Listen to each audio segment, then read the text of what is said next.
with a nice dose of laughter, you really can boost your energy, and you find the energy to do your writing. Because many people out there, of course, and me too, they have to do some work for daily living. And I mean, I'm in the fortunate situation, since I'm self-employed, I can stay back home, like, and create my own daily life and daily rhythms. But many people have to get up and go to work at 8 or 9, and then come back at 7 or 5 or 6 or whatever, and then get back to the energy. That is quite an effort. You are now listening to the highlight reel builder for authors, the Going North podcast. I'm your host, best-selling author, and Maxwell Leadership Certified Trainer, DomBrightmon. And you're going to be getting some tips and techniques to advance yourself coming up next.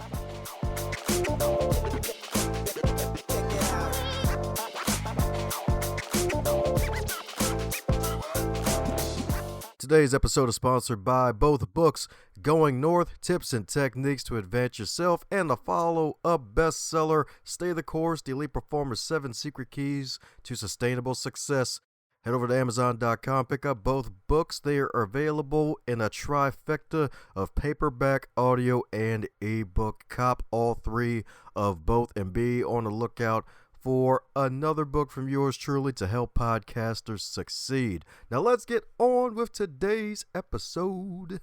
And today on the Highlight Reel Builder for Authors, known as GMP, the Great, Glorious, and Glamorous at the Going North podcast, we got another super special, awesome human for you today, courtesy of Podmatch.com, where podcast guests get to meet podcast hosts, and if they're freaking cool, they're freaking in. And today's guest is cooler than freaking 2 cucumbers, y'all. Heck, I might as well give her cucumbers because she is freaking awesome. I want to tell you a little bit about her because she's all the way from Austria, y'all. That's right, and do the mighty A, all the way across the pond and beyond, y'all. And she is a personal writing trainer. So she's just a regular personal trainer. She's a personal writing trainer, so she can help you get those 6-pack writing abs, as well as an astrologer, a happiness trainer, and a laughter yoga coach. So let's give it up for the radiant and heavenly Romana Hasenöhrl. How you doing today, Romana?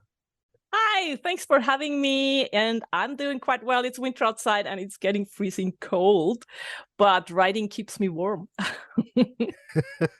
Among many other things, I imagine.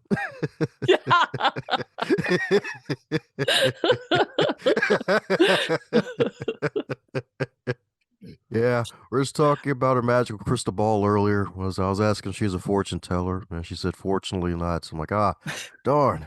I guess that means it's unfortunate.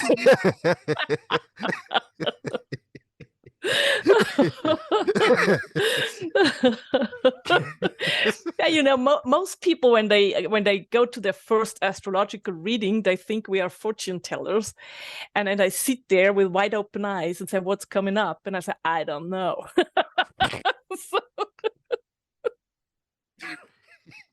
I gave my $20 back. Like, I've been bamboozled. So my goodness, they just about crystal balls and cucumbers. I'm pretty sure there was a journey to where you got to where you are today, and I hear there was a lot of setbacks along the way. And plus, it's your first time on the podcast. Am I filling in listeners a bit of your backstory, how you got to where you are today at full radiance? That was much. Oh my God. Tell you what, when people ask me, how did you come to your writing? I just published my 10th book 2 weeks ago. Yay. It's awesome.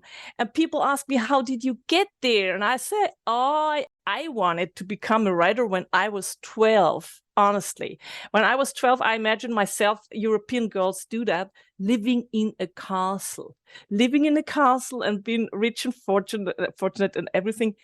And I then realized I don't know how to write a book. I mean, at the age of 12, normally you don't know.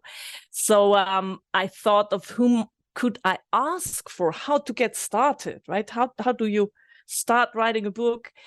And my family didn't know, so I wrote a letter to the local radio station. And I thought, they are clever. Radio people have to be clever. I grew up in the 70s. You believed in them. So unfortunately, to stay to that word, okay, I never got an answer. So I thought at that age, oh my God, my my question is so stupid. No one can help me. And that's why I stopped my writing career, which is a pity. So fortunately, I got back to it years and years after. I wrote as a freelancer for some newspapers and magazines, and I worked for one of the biggest broadcasting companies in Austria. And at the age of 44, I got back to this dream. And it's year number 10 now, and I've written and published 10 books in 10 years, and I'm proud as hell. There we go. Congratulations. That's what I'm talking about. Date a book a year, huh? Yeah. There was 1 year pause and 1 year with 2 books. Yeah. Oh, so you gave birth to twins. That's what I'm talking about. And they almost look the same.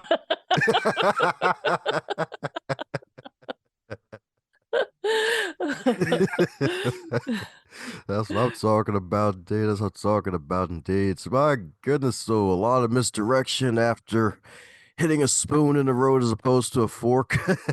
And then 44, read, finding your dream and being able to write again. And if I'm not mistaken, my goodness, with the 10 books published, I think you're up at least 50,000 plus with their writing, right? You mean 50,000 words? Oh no, 50,000 people, if I'm not mistaken, right? Honestly, I don't know how many books have been sold. The first 4 ones were published with a classical publisher. And from them, I just get that nice little letter once a year where they tell me how much money I get. And I'm always like, oh, I'm still selling. That's great.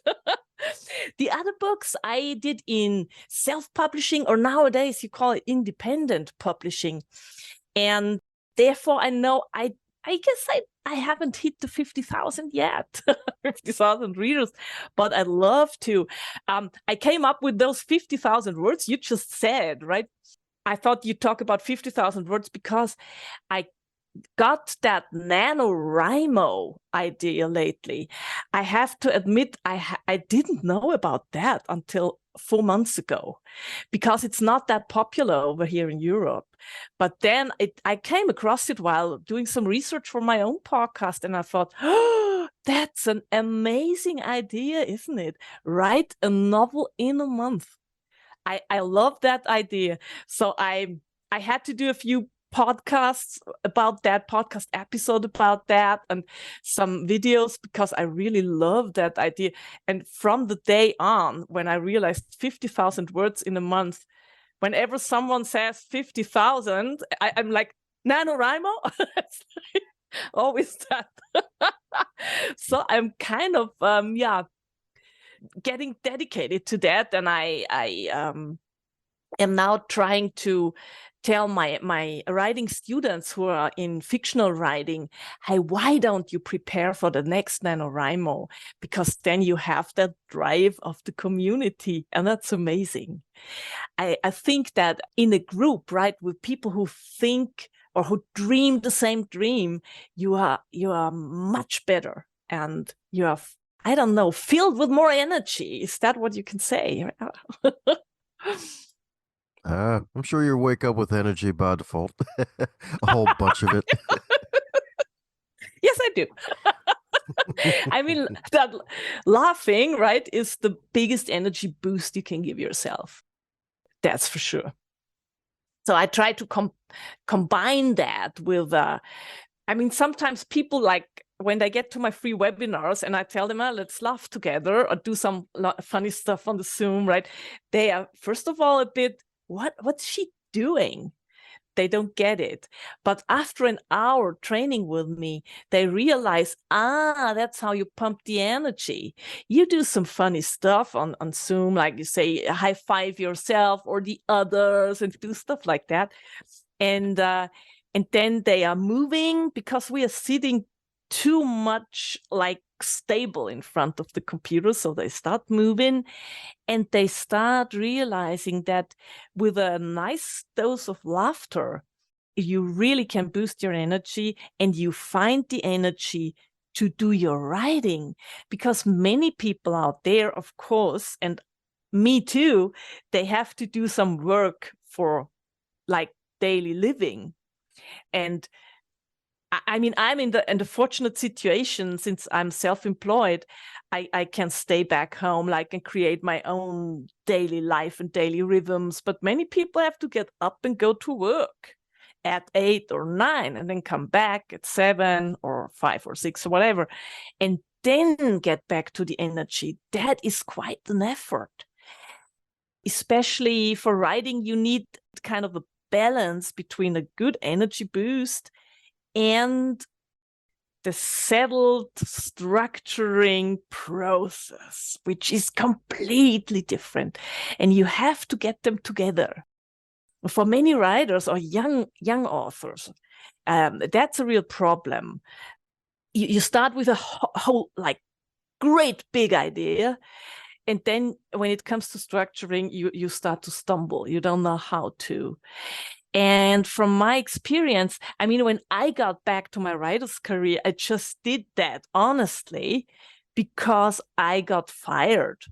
I got fired after 17 years in that broadcasting company. And I thought, oh, gosh, now I'm broke, but I'm a time millionaire. So let's do best with it. Right? So I used the time best.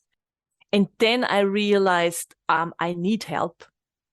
I need help. And that was in 2014. I booked I booked an online course of how to structure your non-fictional book. And this course doesn't exist anymore. So that was what brought me to the idea, let's do those courses. So many people urge for it.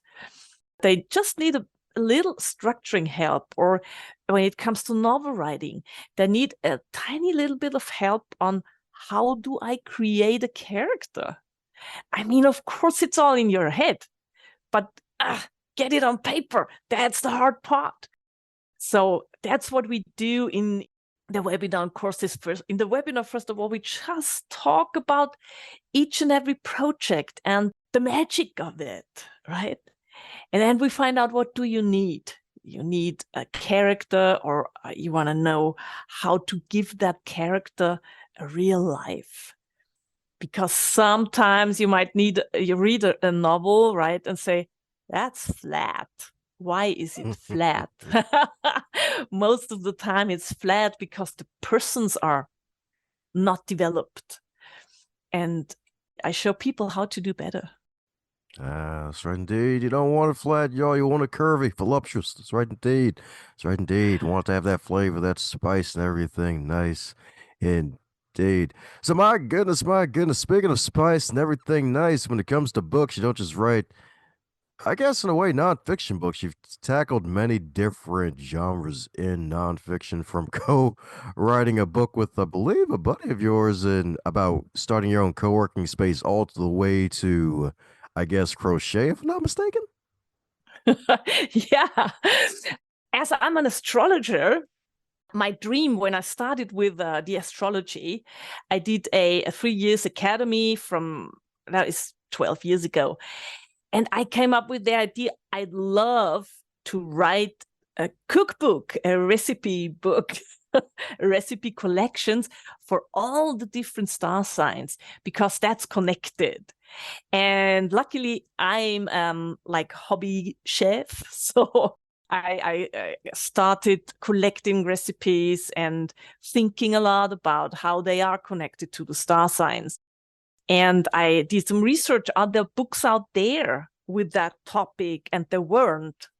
There were some 20 years ago and you couldn't get them.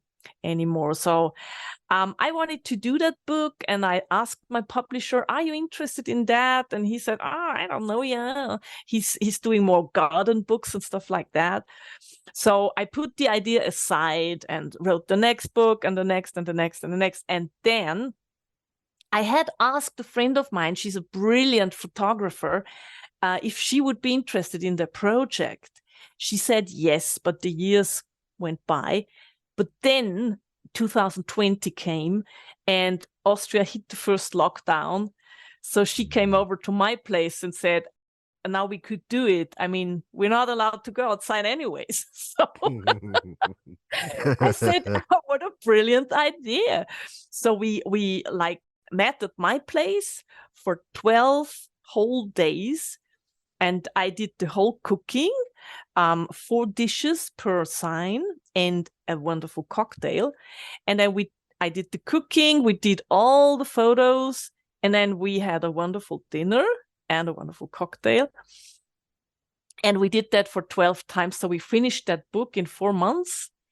And next to the cooking and preparing and everything, I wrote the chapters about, for example, why Aries people don't have time for dinner. They don't even have time for do their shoelaces. They're running all the time. Or why it's not so important for Pisces people what they eat, but in which circumstances, because they are very emotional and sensitive, and they don't want like fighting, discussing, or they are the classical no politics at the dinner table people. So I did a lot of research about that and wrote a nice chapter for each sign, and then the 4 recipes and the cocktail. And it became a wonderful book. We wanted then to do presentations in the local libraries, but yeah, you know how the situation was. So 2021 went by. We did no presentations, nothing.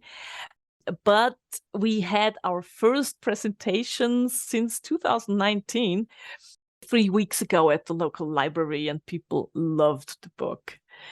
And in the meantime, we have finished part 2 of it, where we travel all around the world. We picked the country for each star sign, and again, collected recipes and wonderful pictures and crazy good cocktails. So that's how I spent the last 2 years. So I'm talking about. So what's your sign then? I'm a Leo. I'm a Leo Ah, person. I had a feeling. I'm like, wait a second. She's either an Aries or a Leo, one of them.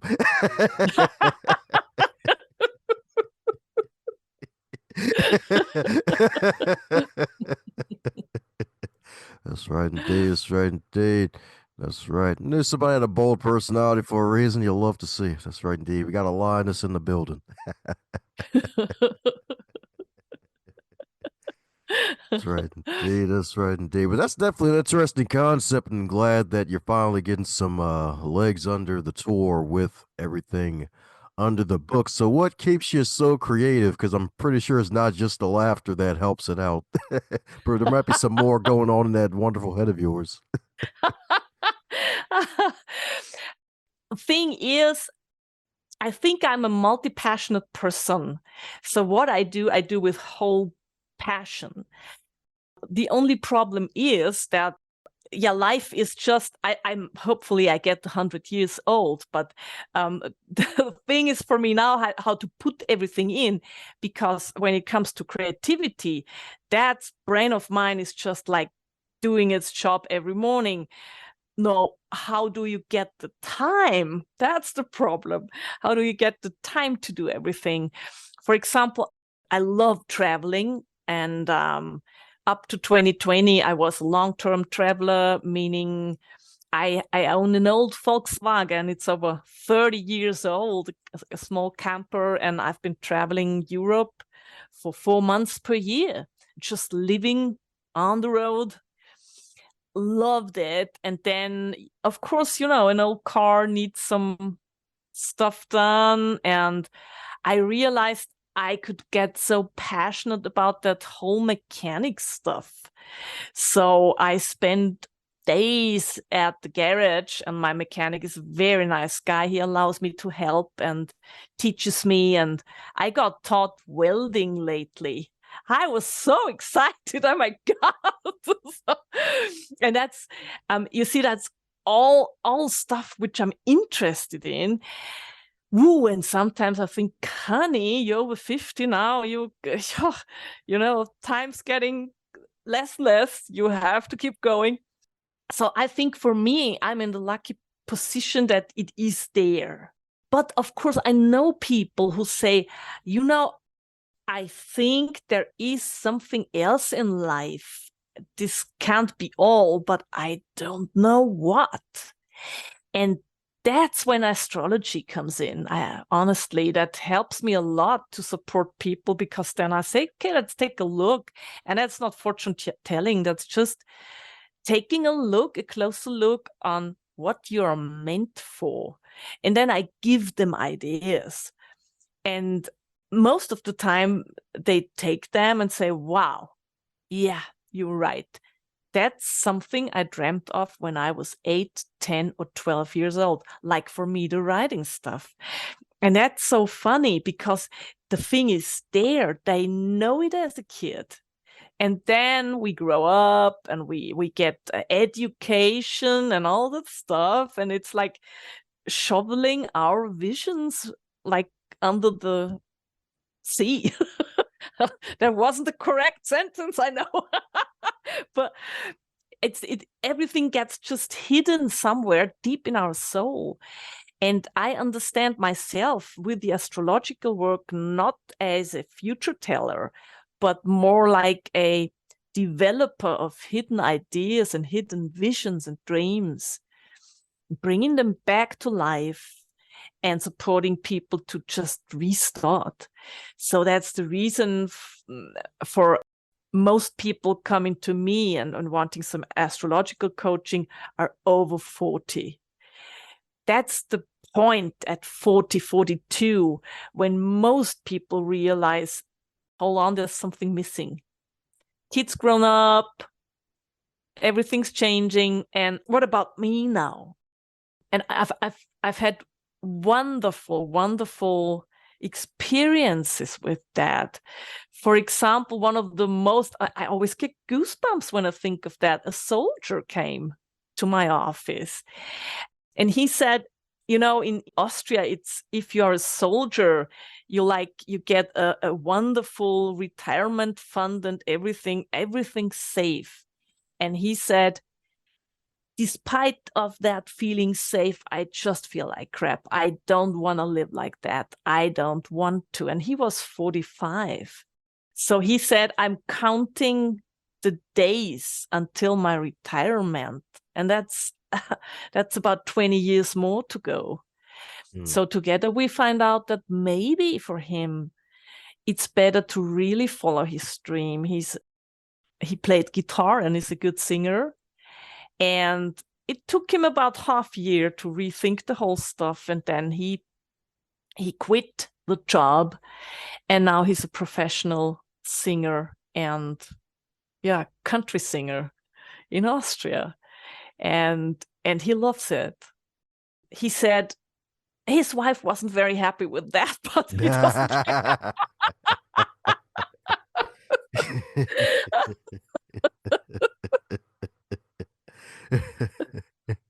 I can understand. It's leaving the safe tracks. It's always hurtful. I know that. Yeah. But hey, looks like you're all about having fun and having an interesting life and living one too. And I love what you said there about really just discovering those hidden dreams and helping folks to really dig them up since they buried them for so long. It's like, hey, sometimes you have to have that moment of force of like losing your job at 44 to realize, you know what, there's some stuff I wanted to do and I couldn't do it, but now I got all this time, and then you picked up all these skills, even welding, no less, which is freaking amazing. So it's like we got Romana the Builder. We don't need Bob the Builder anymore, which is freaking good. That's what I'm talking about. Indeed, that's what I'm talking about, indeed.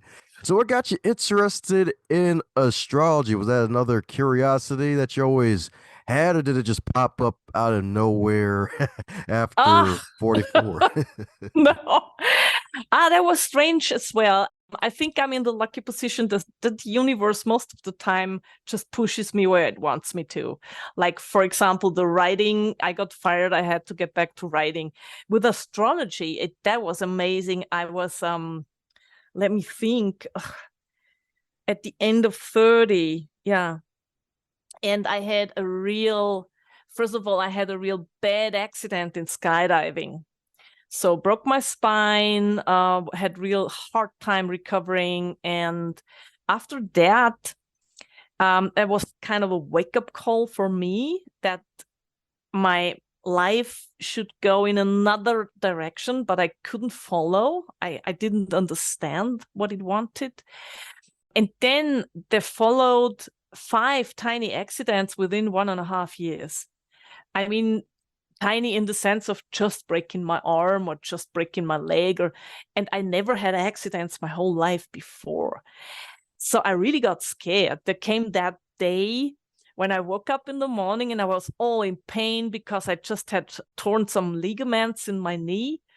And I thought, oh my God, I don't want to go outside because the next thing happening will be that some satellite just crashes on my head or what. I was like, what can I do? So I thought, being that naive, that maybe I have some self-destroying power in myself and I need to see a psychotherapist. I went there, and this lady was awesome because she listened to my story. She thought it was funny. She started laughing, like, because I said, find out what those self-destroying powers are, heal me, I want to go on with my life. And she said, oh, listen, what you are telling me, don't you want to see an astrologer? And I looked at her and I thought, this lady just went crazy. Yeah. What? I said, come on. I mean, I studied politics and journalism. I'm a very science person. I never thought of astrology. That's nonsense, right? But nevertheless, as I was so scared of all those accident stuff, I went to an astrologer, the lady recommended, and had a long talk with her. And I sat there, I was the most awful client ever. I was like folding my arms and leaning back and not talking. And she told me all that stuff, what's going on inside me. Not why I had those accidents, but that I am a passionate person who wants to live her passion and cannot do that in her job at the moment. Because at the broadcasting company, it's like, yeah, it's always stress, it's always fast, it's always shallow, not going deep, right? I didn't realize it by then because the money was fine and I lived my life. So when she told me all that stuff, what's really resting inside myself, I was like, what? How can she know? I can't believe it. And then I signed in for that 3 years academy. She got me like this. And still I am nowadays, after I had over 500 clients up to now. And after all, I still say, I really don't get how it works. I look at the chart, I understand it from my scientific brainy, and then something talks, I start talking, I tell them everything, people are happy. And every time I think, damn it, that's such a miracle. I can't grab it. It's amazing. It's like, wow. So maybe that just came into my life to make me believe in miracles again. Maybe. Well, hey, you're a miracle yourself. Definitely a miracle yourself. Because I remember hearing about that skydiving accident when you were 30, and I'm like, wow. And then didn't hear about the other accidents on top of that, like a broken arm and torn ligaments. Like, what the hell? Like that, I'm sure that hurt like hell, especially if you're still living in Austria back then, too, on top of that with the cold weather, I imagine. Oh, you're so right. It's the knee still does make problems when we go below 0 Celsius. Yeah, but I think training can help. And maybe someday I will move to Italy, southern Italy, no winter. Yeah, yeah, that's why a lot of folks retire south over here. They're like, the darn knees and joints. Oh, darn, it means it's gonna rain and it's bad weather. Yeah, let me go. Where's this warmer weather? Yeah, off to Florida. Exactly. It's like, give me the oranges and the crazy people in Disney World.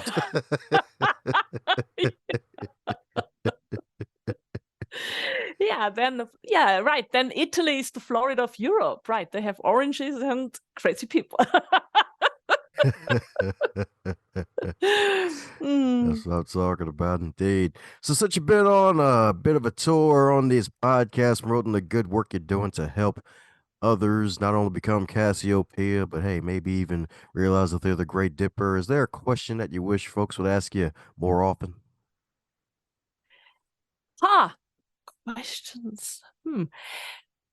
Sometimes I think I love people to ask more about, hey, what really holds this world together, what keeps this world together on a philosophical way, in a philosophical way.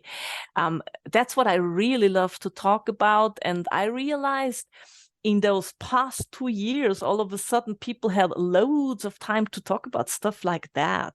So, for example, I founded a Facebook group called Happiness Reloaded, where people gathered together, and I like did some stuff to make them, to uplift them in those very dark weeks and months.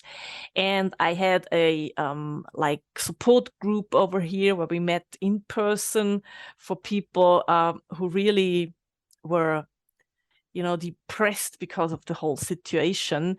And I realized in these 2 years, all of a sudden it was possible to talk about, hey, what's going on in the world, but not on that level. Look what they are doing stuff like that. But what keeps us together as humans. And I really loved that. Doesn't mean that I loved all stuff that happened in the last 2 years, but this part was really good. Yeah. And that's one point I really love when I'm traveling, because when you're long-term traveling, right, people are different than home. They have more time. You meet people and start talking to them. You wouldn't talk to them if they were your neighbors, right? But while traveling, you do so. And what I really love a lot is I'm traveling by myself with my tiny, tiny dog, that sometimes people are coming up and they just ask me, hey, how are you managing all that alone? Because we are 2 or 4, if they're family, and sometimes we struggle with organizing everything. How do you do? And then we start talking. That's what I really like, if people just ask, how do you do that? Right? So on this level, you get some really interesting conversations with people, and I like that. That's right, indeed. But hey, like on the outside looking in, you'd think it would be easier because I mean, if you're traveling by yourself and just with the little puppy, I mean, it shouldn't be that bad. You just have to know where they like pets and where folks accept pets, and then you should be fine because you don't have to manage or be around other people or have to deal with backseat driving or backseat flying.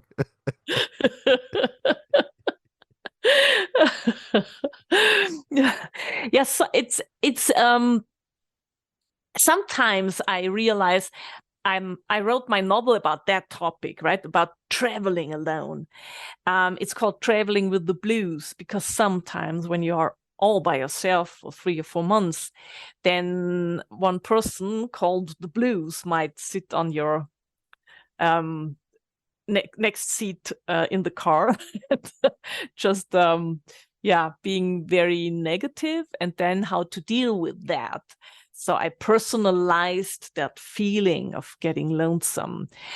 But the second thing next to that, I realized when I'm traveling that, yes, sometimes it's much easier when you're traveling alone. For example, when I have to have some work to do or need good internet, I locate myself on a big campground and stay there just for 10 days. And then you see people come in and go in and coming and going, and most of them are pairs.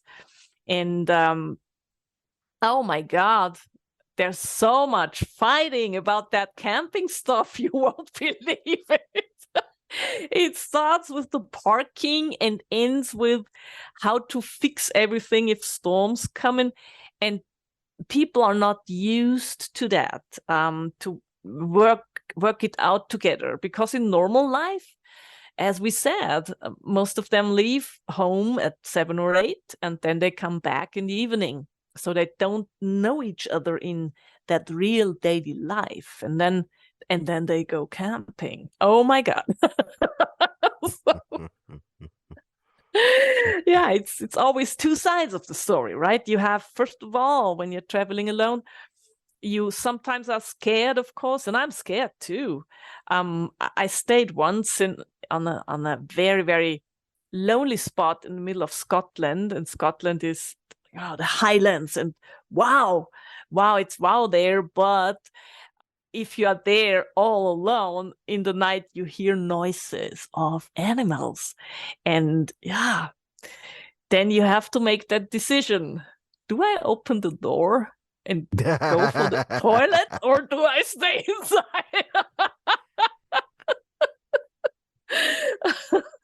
So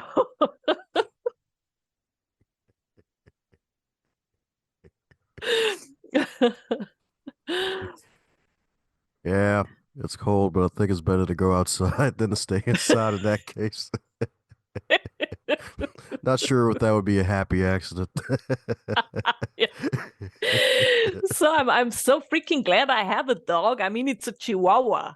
In case of wild animals, won't be much help, but it's at least I call her a person you can talk to. So talk to her for half an hour. You think we should go outside again?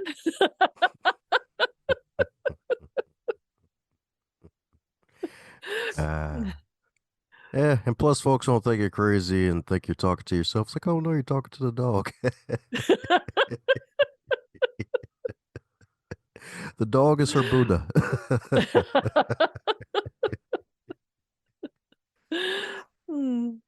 That's right, indeed. That's right, indeed. So, my goodness, traveling with the blues. I believe that's probably what, book number 5, I guess, for you, 6. Hold on. Actually, that was number. I have to think so hard. Number 8, that was, yeah. And then the 2 astrological books, and the next one will be a novel again. I'm working on that right now, and it's all about Frank, who showed up at the end of Traveling with the Blues. And that sometimes happens in a writer's life, that a person, a character shows up and doesn't want to leave again. So it wants to be written. He wants to be written. And so the next story is about Frank, who is at the beginning of the story kind of a loser personality. He's like in the mid-40s and doesn't know where his life wants to lead him.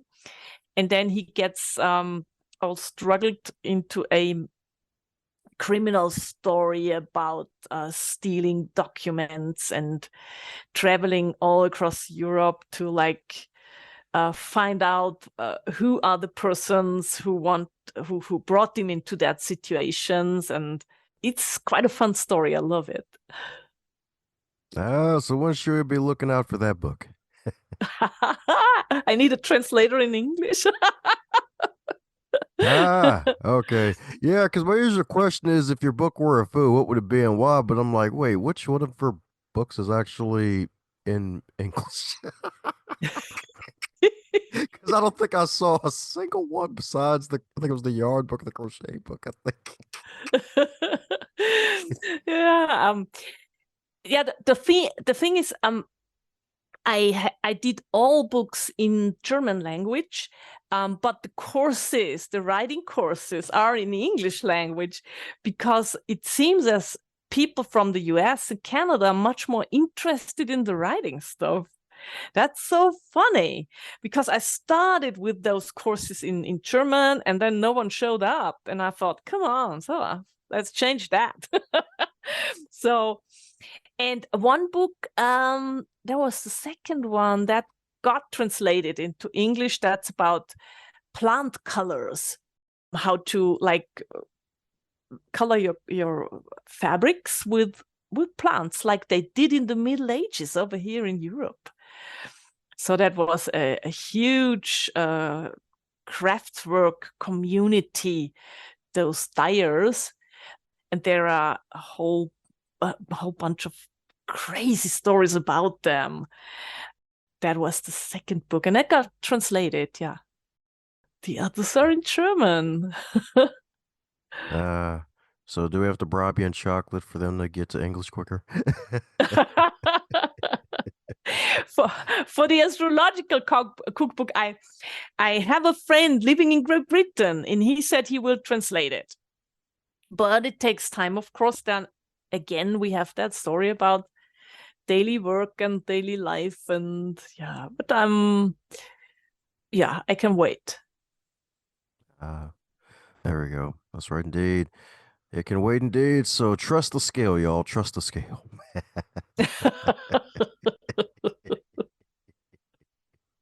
That's right, indeed. That's right, indeed.